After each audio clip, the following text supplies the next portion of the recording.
Hello men and gentle ladies, and welcome back to Surviving the Whiteout, where today we're taking a little sneak peek at the upcoming Dawn Feast event that starts in 2 days. It starts on the 6th of March and runs to the 12th of March. Now, I've not read this run through yet, so I'm going to go through it now with you and see what we've got to look forward to and see what kind of rewards we can expect and how fun this event is going to be.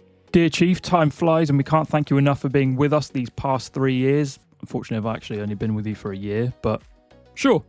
To celebrate this milestone, we've prepared a grand feast and breathtaking fireworks. Join us for Dawn Feast and we'll share laughter, joy and unforgettable memories. So the fact it's talking about a feast there makes me think we're going to have the banquet event coming up. During the event, you and your allies can contribute dishes to the feast, earning personal and alliance points in return. Personal dining points will determine your rank on the leaderboard. Rank top 10 or reach the specified points milestone to get an exclusive 3rd anniversary permanent city skin. Meanwhile, Alliance dining points will decide your alliance's ranking. The top 10 alliances will get to host the Dawn Gala for all to enjoy. So yeah, this is going to be that typical event where every single day you've got to make meals based on certain ingredients. You can request them from your other alliance members, and the more you do, the more points you get. And if you rank high, you get to have that feast at the end of the event where people can spend a lot of money if they want. And if you are an alliance where people spend a lot of money, get ready. So the Dawn Gala can be scheduled by Alliance Management anytime between the 13th, anytime on the 13th, and will last 1 hour. Let's celebrate this moment with your allies. Cassia's Wish House will be available. So this is a great thing if you are struggling with Mithril. If you're a big spender in the game, Cassia's Wish House is something you should be aiming for. When you see those pouches appear in World Chat and in your Alliance chat, and some people question where are these pouches coming from, it's people who spent some money in Cassia's Wish House. So get ready to open those pouches, because I never do. I can never get them. Everyone always opens the pouches before I can get there. I think you have a limit in your Alliance chat of 5 a day and the World chat of 10 a day, but you've got to be quick. You've got to be quick to open those pouches. So we'll scroll down and look at the event, Feast Overture, and there we go. Yep, it is that typical feast event. So every single day you're going to be able to get different ingredients to make these meals or these food items. You'll see the ones with the little thumbs up next to. They're the ones you're going to want to prioritize on that particular day because they're going to give you the most amount of points. So get ingredients and cook dishes with allies to get the party started with ranking rewards and limited prizes on offer. Use Alliance fealty and daily specials for more points. So yeah, it is those dishes that have those thumbs up.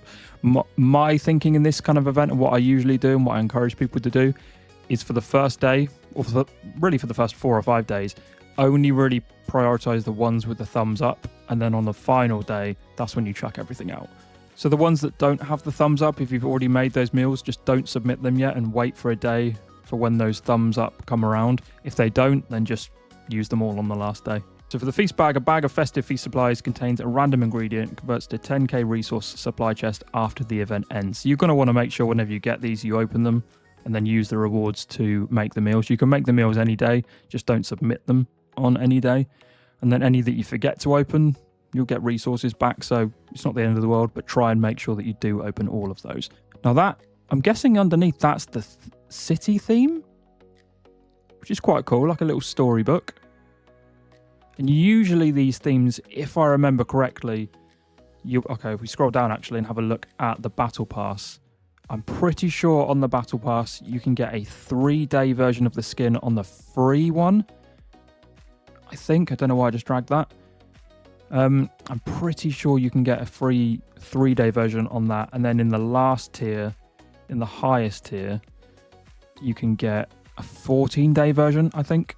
And then if you rank high in the event, I believe it's the top 20, maybe the top 10. I might have just read it, so it did say it somewhere up here. I'm not going to be able to find it now.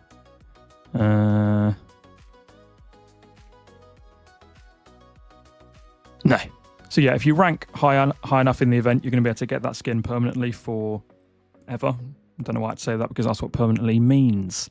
But yeah, it will give you a nice buff as well as looking fairly snazzy. I mean, it's quite a weird looking city theme. We're getting a lot of them that are doing a lot of moving recently, but if you like storybooks and you like 3-year anniversaries, this is your thing.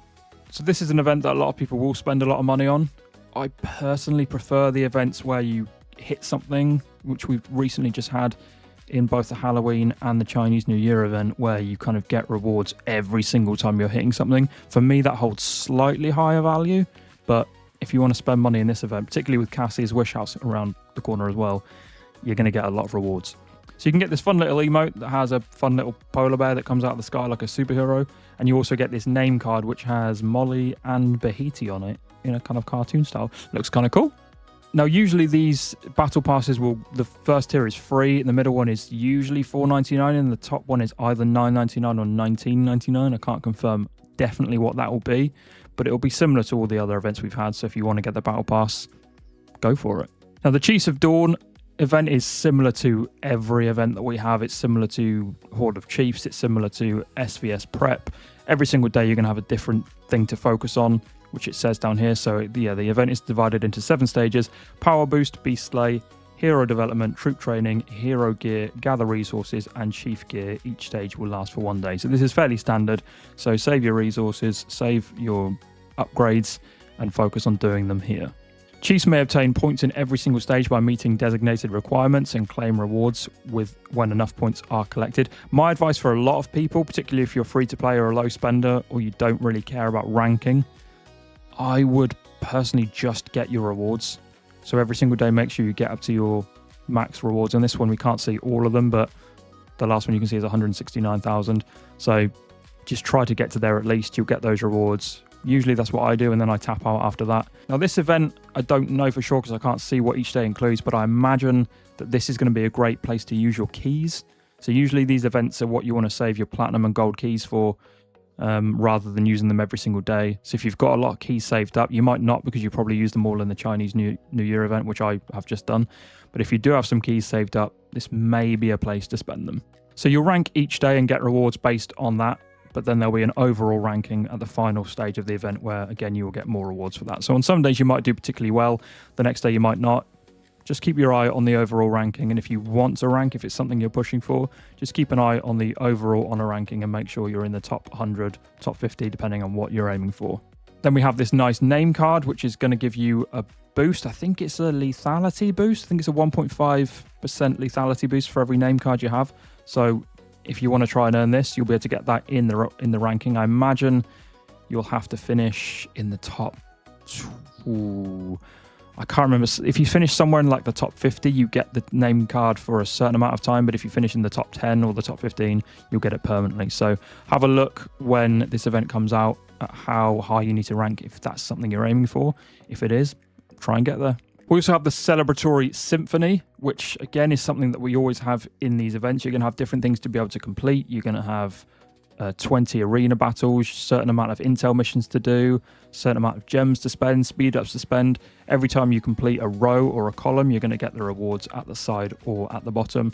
And if you complete it all, you get that reward at the bottom, which is more food to use to make meals in the event, 50 fire crystals, some skin tokens, some mythic shards. So try to make sure you do this. Most people should be able to do most of this passively. The ones that you might struggle with, there'll be one there about purchasing a pack, I imagine, which is I think the middle one on the right. So if you don't spend in the game, you're not going to be able to complete it fully, which is absolutely fine. There's no pressure to. But if you do want to complete the Celebratory Symphony, then you will have to buy, I think, one pack for $4.99. Once you do that, it will unlock this one here, I believe. Once you've done that, you'll be able to claim all of the rewards and get everything that you've earned. Now, like most events, there'll be a top-up benefits page where once you spend a certain amount during the event, you'll be able to get certain rewards. Now, I believe the top tier in order to earn this is usually £60 for me, £60 for people in the UK. It might be $60 for you, whatever it is. So there are 4 tiers usually to get to. You can earn rewards from each tier, and the top one will give you that polar bear marching skin, which not only is a fun thing to look at, but will also give you a 5% boost to your hunting march speed. We then have the Trial of Taste, which again is something that comes around every event. The more you do in each of these 4 areas, the more food you're going to get to make meals, and the more meals you make, the more rewards you're going to get. So it's fairly straightforward. You want to spend your gems here. This is in the Chinese New Year event. This is where I spent a lot of my gems, too many gems really, but this is where you spend your gems. So you want to find something you want to buy in the gem shop. You might want to buy some VIP points to get your VIP level slightly up. Make sure you do keep enough gems so that you can spin the lucky wheel, which will be coming around in about a week's time. But yeah, this is definitely the place to spend your gems. Now you can spend all of your speed ups here. I wouldn't, just because SVS is important. So use some speed ups to get some rewards here, but please don't use all of your speed ups unless you're the state that we're going to be fighting next, in which case please use all of your speed ups so we have an easy prep win. But yeah, for the sake of your state, just hold back a little bit on the speed ups. Don't waste them and save them for SVS prep. Now, gathering resources you should hopefully do over time, so you shouldn't have to really go out of your way to do that. You should be sending out and gathering every single day anyway, so you should get those 300 points fairly easily. And for the defeat beasts, that number looks lower than usual. 700. I swear it was in the thousands for the last one. But I may be completely imagining that. I probably am completely imagining that. But for most people, you might not get to this number. I mean, in most events, I don't naturally get to the defeat beast number, so sometimes I have to use a bit of stamina. Again, don't go crazy, because you want to save for beast day during SVS. But if you want to get to that 700 limit, or whatever the limit will end up being, then certainly do that, but don't go over it and don't go too crazy, because SVS is still the main focus. Now we then have the celebration firework, which people are going to love this. So I think this is just something you can claim over time, and then you can set fireworks off in your city. We had one during the Halloween event where it was magic wands, I want to say, and you could transform people's cities and make them look ridiculous. So I think this is going to be a similar concept. So the more fireworks you get, the more fireworks you can send into the sky on the world map from your city. I imagine a lot of people are going to be doing this, particularly in something like Bear Trap, where everyone's all together. Get some fireworks and have a laugh. We then have Snapshot of Time, which doesn't actually tell me what it's about. So I'm guessing you click on that glowing red envelope. Maybe you get something every single day. Maybe it's just something you get the first day, but I don't know what this is about. We've then got a avatar frame, which is a weird looking avatar frame. That is a weird looking avatar. It looks like hair. It's like a lantern with hair. I think the packs go up to $99.99. So in the $4.99 pack, I think you get the avatar frame. In the $9.99 tier, you get the name plate, not the name card, but the name plate, I believe, which doesn't give you a buff. And then there are other things you get from these packs, but that's how you pick up that one. And then we have the Dawn Gala. So this is the big party that happens at the end. And depending on where you rank, depends on what you get. So it says the alliance ranked in the top 10 on the Feast Overture leaderboard may host an alliance feast after the event. Alliances may host feasts at 3 different venues: the Feast Masters Hall, Celebration Square, or Banquet Pavilion, depending on their event leaderboard ranking, with higher level venues available to higher ranked alliances. Only the top alliances may attend the Feast Masters Hall, alliances ranked 2nd and 3rd may attend Celebration Square, and alliances ranked 4th to 10th may attend Banquet Pavilion. Each eligible alliance may host only one feast, which will last 1 hour and cannot be interrupted.